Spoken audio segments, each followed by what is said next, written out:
Þá er það fulltrúar hagsmunasamtökanna, gjörið svo vel.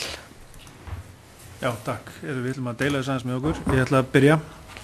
Ég vil þakka tækifærið til að fá að koma hérna til ykkar og tjá okkar skoðanir á þessu máli.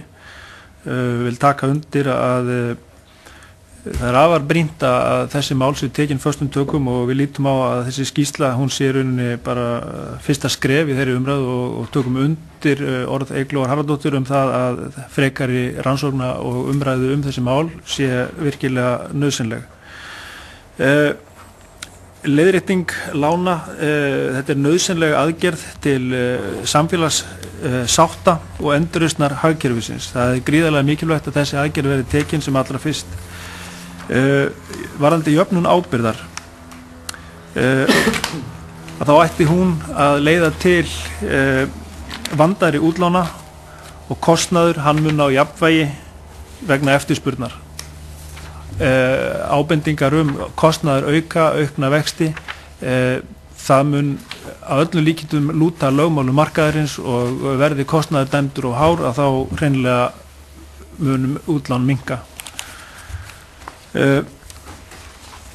Bendi á í því samhengi að skuldir atvinnulífsins á Íslandi við hrun efnahagskerfisins voru 70% erlendar og gengistryggðar sem eru gríðarlegur áfellisdómur atvinnulífsins á Íslandi gagnvart innlenda lánakerfinu og við því verður auðvitað að bregðast og við það verður ekki búið.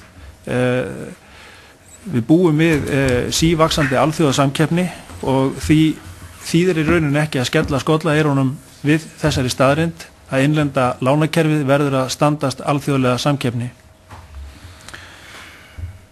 Auknar varnir neytenda eru mikilvægar í þessu samhengi. Aukin samkeppni tekin lán, það að lán séu rauninni lánstími sé styttur, að lántakar tekin að lána, þeir geti hreyft sig á milli lánafyrirtækja, það setur lánafyrirtækin svolítið á tærnar og leiðir til heilbrigðara lánakerfis.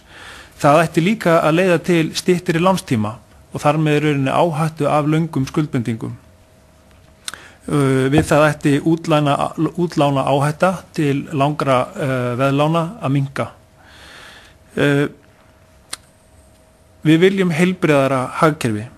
Við viljum virkari hagstjórn, ábyrgari fjármálafyrirtæki og upplýstari neytendur.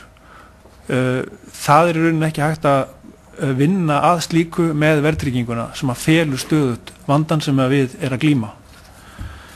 Það er gríðarlega mikilvægt að finna leið til leiðréttingar tafarlaust því að skaðinn er þegar orðinn mikill og ef við bregðumst ekki við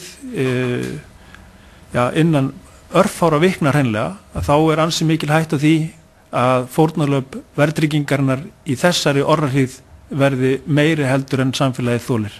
Takk.